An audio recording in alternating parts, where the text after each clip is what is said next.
Good morning, this is சகோ kitchen. இன்றைக்கி நம்ம மண்டே நடந்த ஹேப்பனிங்ஸ் தான் பார்க்க போகிறோம். பசங்க ஸ்கூலுக்கு போனதுக்கு அப்புறமா தான் vlog எடுக்க ஆரம்பித்தேன். மார்னிங் பிரேக்ஃபாஸ்ட்டுக்கு தோசை, பீனட் சட்னி, பாயில்டு எக்ஸை மசாலா டோஸ்ட் பண்ணி எடுத்து சாப்பிட்டேன். ஹஸ்பண்ட் எப்பவும் போல் சாட்டர்டே நைட்டு ஆஃபீஸ் விட்டு வர வழியில் மீன் வாங்கிட்டு வந்தார்.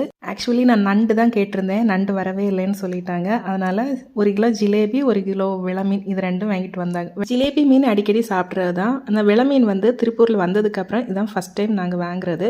எப்போவுமே மார்க்கெட்டில் போய் நின்றுட்டு வீடியோ கால் பண்ணுவார், எது மீன் நல்லாயிருக்கு, எது வாங்கலாம் அப்படின்னு. எனக்கு இந்த விளை மீன் பார்த்த உடனே தெரிஞ்சு போச்சு நல்லா ஃப்ரெஷ்ஷாக இருக்குது அப்படின்னு. அதனால் விளை மீனும் இந்த ஜிலேபி மீனும் வாங்கிட்டு வந்தாங்க. சண்டே ஜிலேபி மீனை குழம்பு வச்சு ஃப்ரை பண்ணி சாப்பிட்டாச்சு. இந்த விளை மீனை நீ மண்டே பண்ணிக்கலாம் அப்படின்னு சொல்லி ஃப்ரீசரில் வச்சுக்கிட்டேன். எங்கள் அம்மா ஊர் கன்னியாகுமரி சைடு. கன்னியாகுமரியில் பார்த்தீங்கன்னா ஒவ்வொரு மீனுக்குன்னும் ஒவ்வொரு குழம்பு ஸ்டைல் இருக்குது. அதுபடி வச்சாதான் அந்த குழம்பு நல்லாவே இருக்கும். அன்றைக்கி விளை மீனை பச்சைக்கு அரைச்சி தான் வச்சேன். இந்த வாரமே இந்த ரெசிபி உங்களுக்கு ஷேர் பண்ணுறேன்.